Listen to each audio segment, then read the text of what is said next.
adiktif. Bayangkan kalau seseorang setiap pagi harus minum kopi supaya segar. Kalau tidak, dia merasa pusing. Pernah lihat orang seperti itu? Pernah Bu, tetangga saya.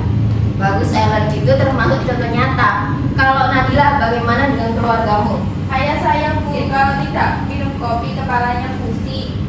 Bagus, itu tandanya tubuh terbiasa dengan kafein. Kalau Radifa, kamu sendiri pernah lihat orang yang sulit lepas dari kebiasaan minuman tertentu? Iya Bu, teman saya suka sekali minum teh botol, sehari bisa 3 kali. Bagus, itu termasuk contoh zat aditif yang di sekitar kita. Sekarang kita lihat definisi zat aditif di layar.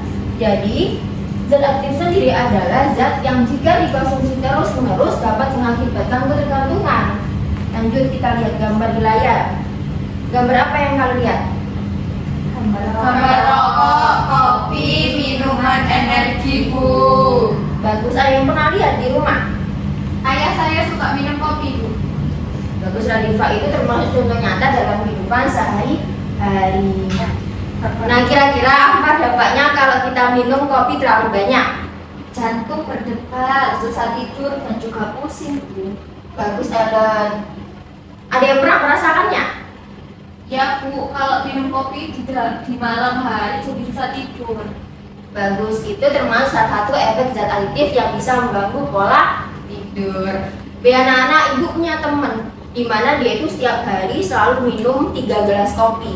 Waktu dia berhenti nih, dia itu pusing seharian. Itu namanya gejala putus kafein. Jadi, tubuh itu bisa protes kalau tidak mendapat zat yang sudah biasa dikonsumsi sehari-hari.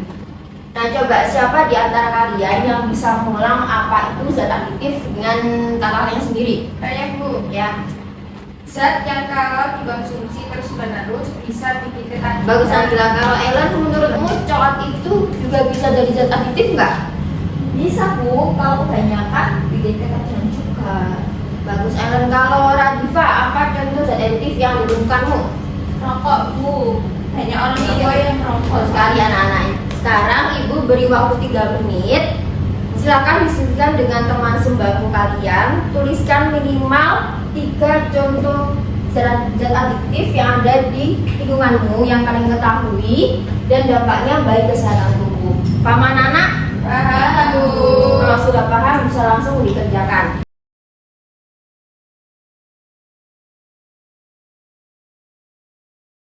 Sudah selesai semua mengerjakannya? Sudah Bu. Kalau sudah selesai, ibu pengen tahu yang pertama dari kelompoknya Radifa. Apa hasil diskusi kelompokmu? Jadi kami menulis minuman bersoda Bu, dampaknya bikin gigi rusak. Bagus, lanjut dari kelompoknya Nadila, bagaimana? Kami menulis alkohol Bu, bisa bikin mabuk dan merusak hati. Bagus, lanjut terakhir ya kelompoknya Ellen, gimana? Kami menulis coklat Bu, kalau kebanyakan bisa bikin gemuk. Bagus sekali. Selain coklat, ada lagi yang mau menambahkan?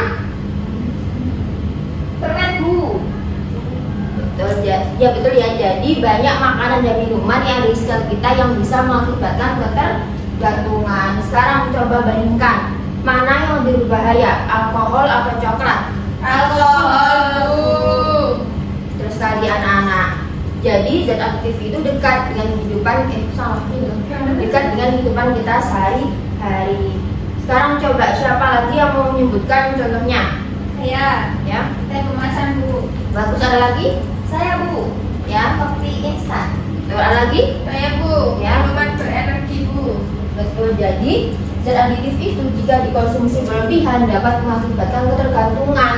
Contohnya seperti kafein, nikotin, alkohol, minuman bersoda dan masih banyak lagi. Yang dimana tingkat bahayanya itu berbeda-beda. Terus sekarang ibu ingin bertanya, apa perbedaan zat aditif dan zat adiktif?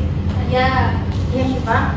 jadi zat adiktif itu tambahan makanan, sedangkan zat adiktif itu bikin Ya, ketagihan. bagus Radifa. Kalau Ellen, kamu setuju atau menambahkan? Saya mau menambahkan Bu, Ya. zat adiktif ya. Ya. Itu contohnya pengawet, sedangkan zat adiktif contohnya nikotin. Bagus sekali Ellen. Kalau contoh zat aditif yang lain apa? Saya Bu, Ya. warna makanan Bu. Bagus sekali anak-anak. Sekarang menurut kalian apakah semua zat aditif itu selalu berbahaya? Tidak Bu, kalau kopi sedikit tidak apa-apa. Bagus. Terus kalau kenapa kopi itu kadang dianggap positif?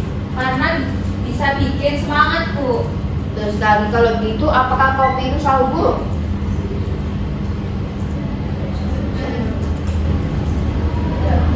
Tidak Bu, kalau konsumsi sedikit masih baik.